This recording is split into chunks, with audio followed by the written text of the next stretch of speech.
Invitamos ahora al siguiente orador, el doctor Fernando Cruz, magistrado de la Sala Constitucional de la Corte Suprema de Justicia de Costa Rica, quien disertará sobre la reforma del proceso penal en América Latina.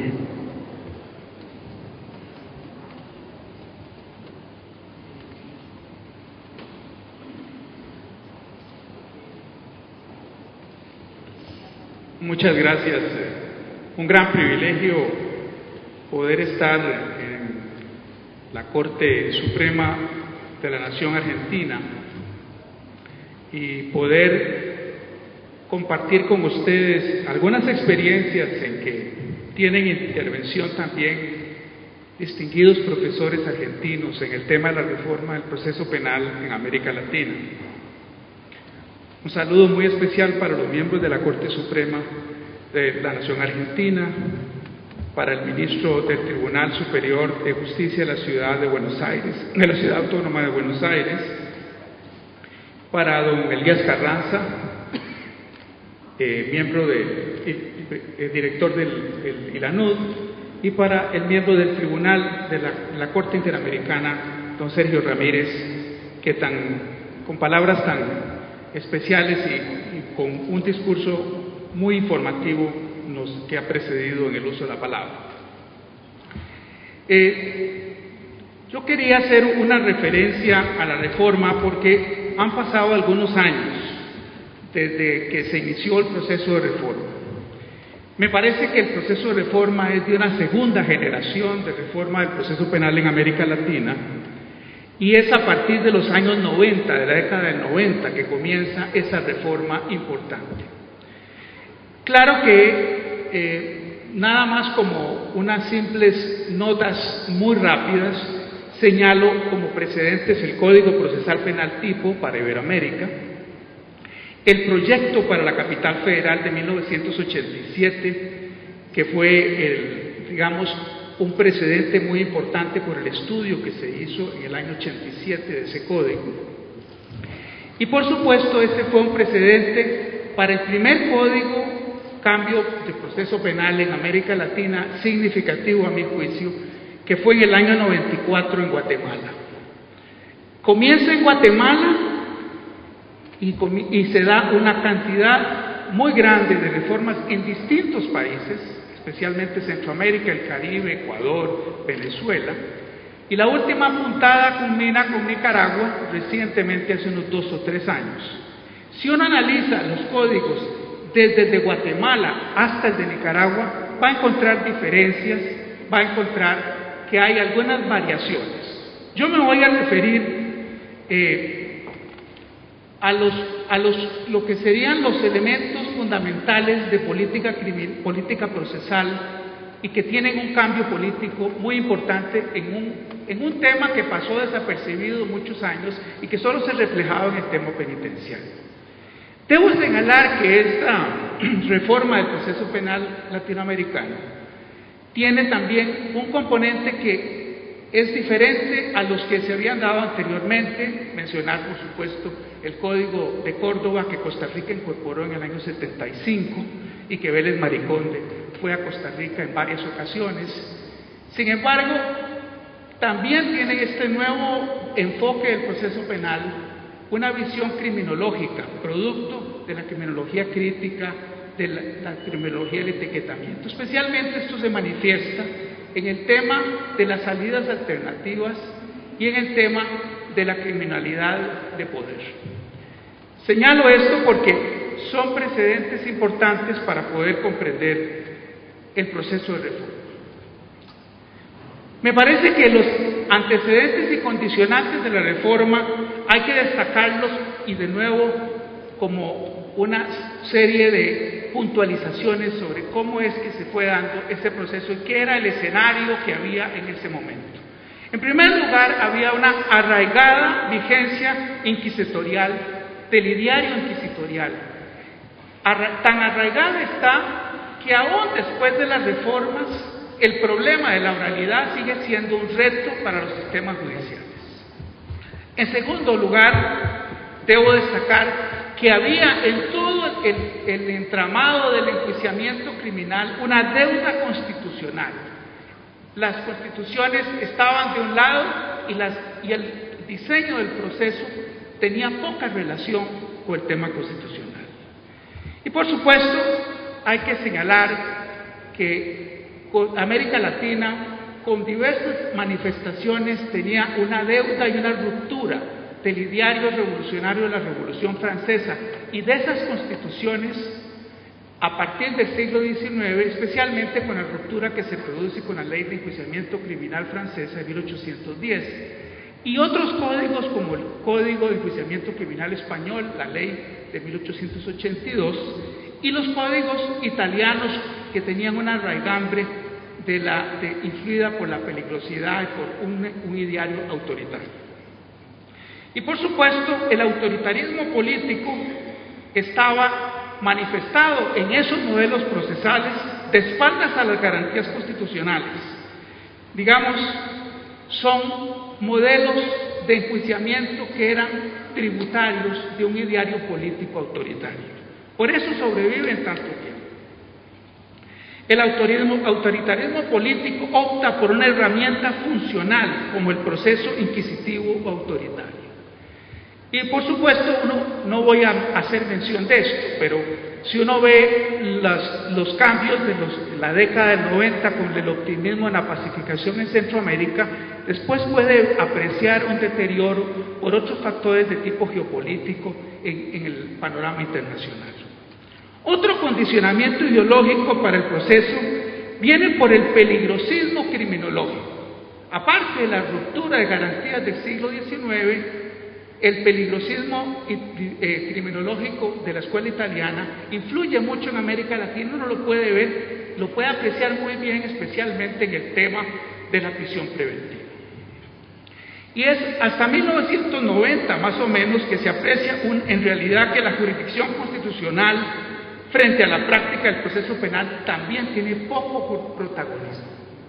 El caso de Costa Rica es un caso especial, lo destaco como una cuestión particular, porque en la reforma del proceso penal en Costa Rica, que se produce con la promulgación del Código en el 95 y su vigencia en el 98, se produjo porque el Código Procesal Mixto que teníamos, que era el modelo cordobés, la Sala Constitucional, por reiterados fallos, fue desarmando el Código. Finalmente, el país tuvo que afrontar en la década del 90 un cambio en ese código, porque la Sala Constitucional lo había ido desarmando, no solo con la visión de la Constitución, sino con la visión del Pacto de San José.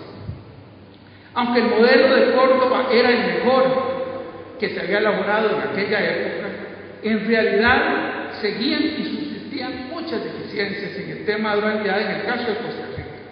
Las características estuvieron de un procedimiento autoritario, con un juez de instrucción poderoso y un juez de la parte de debate también, que casi anulaba la participación del resto de los sujetos del proceso. Hasta hace 20 años imperaba el modelo autoritario del proceso. Me gusta más hablar del modelo autoritario que del modelo inquisitivo, porque en realidad es un diseño del poder represivo que está reflejado en el Código Procesal Penal, que se estructuraba y debilitaba en las garantías básicas del debido proceso. Muchos factores, no voy aquí a mencionar muchos de ellos, pero todavía hasta hace poco, por ejemplo, en el Código Procesal Penal boliviano, que hace unos 8 años lo cambió, había instituciones en que había una manifestación de autoritarismo muy grande y una casi negación de las garantías fundamentales. El proceso mixto se desarrolla en el contexto de una debilidad institucional de los actores y sujetos. Es un punto que me parece muy importante, y es cuando se hace el balance de la reforma del proceso penal en América Latina, probablemente en los últimos 10 años, después de que comenzamos en 94 en Guatemala, uno va a encontrar que parte de las deficiencias vienen por la debilidad institucional del Estado. El sujeto más vigoroso, aunque no parezca, aunque no sea evidente, era la policía, y es la policía en muchas ocasiones. Y en segundo lugar, el juez de instrucción, que en muchas ocasiones, como tanto se ha destacado, ejercía muy poco control sobre la policía. Y por supuesto, el Ministerio Público, dentro de esta visión institucional, no era actor, no investigaba, no acusaba, era abogado del Poder Ejecutivo. Lo digo en términos generales. Uno de los problemas tradicionales que tiene el Ministerio Público en América Latina es que culturalmente la cultura política estima que el fiscal es el fiscal del Poder Ejecutivo, es el abogado del Poder Ejecutivo. La defensa no era ni accesible ni efectiva. Ese es otro de los problemas desde el punto de vista institucional. ¿Cómo asegurar una defensa efectiva?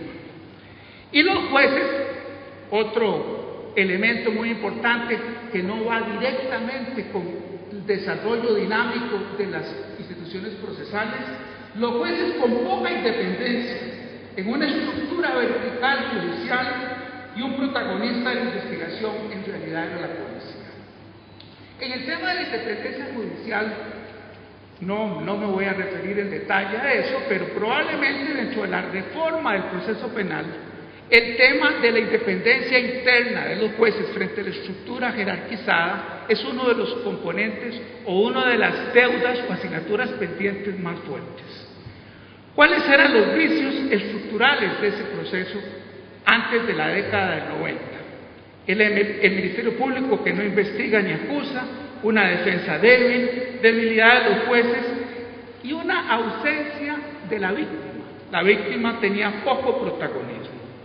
¿Cuáles son los objetivos de la reforma de la segunda generación? Lo podemos llamar así a partir de la década de los 90. En primer lugar, desaparición del juez de instrucción. Este fue un tema de mucha inquietud. Tuve el privilegio de discutirlo en distintos momentos con Alberto Bilder y con Julio Mayer, y era la preocupación de una institución tan arraigada de cómo se hacía para hacer la reforma. Digo, en países de Centroamérica, en Venezuela, en Ecuador, en tantos países, el juez de instrucción. Debo señalar que tanto en Costa Rica como en otros países, el juez de instrucción se dictó su acta de función y nadie lo defendió. De tal forma que lo que era una gran preocupación dejó de serlo, porque ese no fue un problema para introducir la nueva reforma del proceso penal. En segundo lugar, el segundo objetivo fue la racionalización de la prisión preventiva.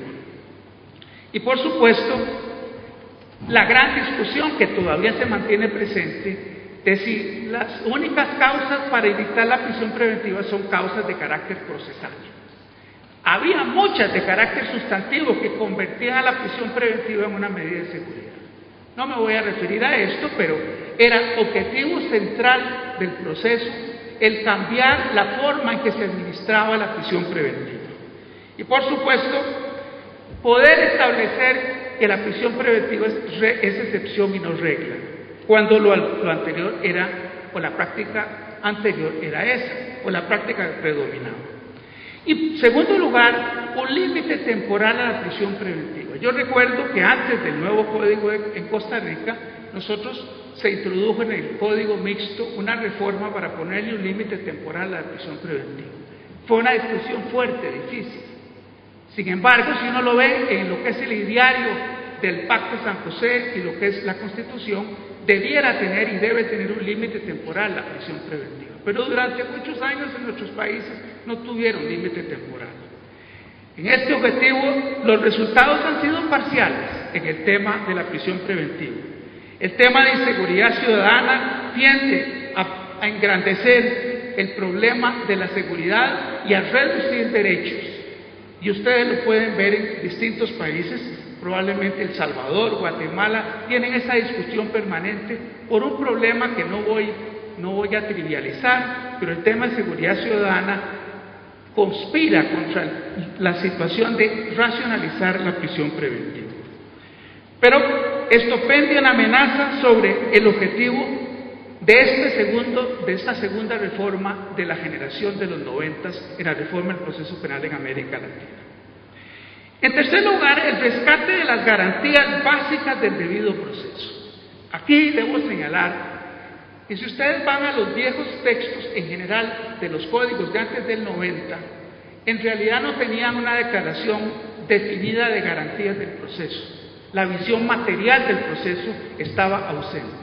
Si ustedes ven los códigos a partir de la reforma del 94 en Guatemala y todos los que han venido, y digo por supuesto los que se han introducido en Argentina, que son muchos, que ustedes conocen mejor que yo, verán que en todos hay, en el primer capítulo, una declaración de cuáles son las garantías del proceso.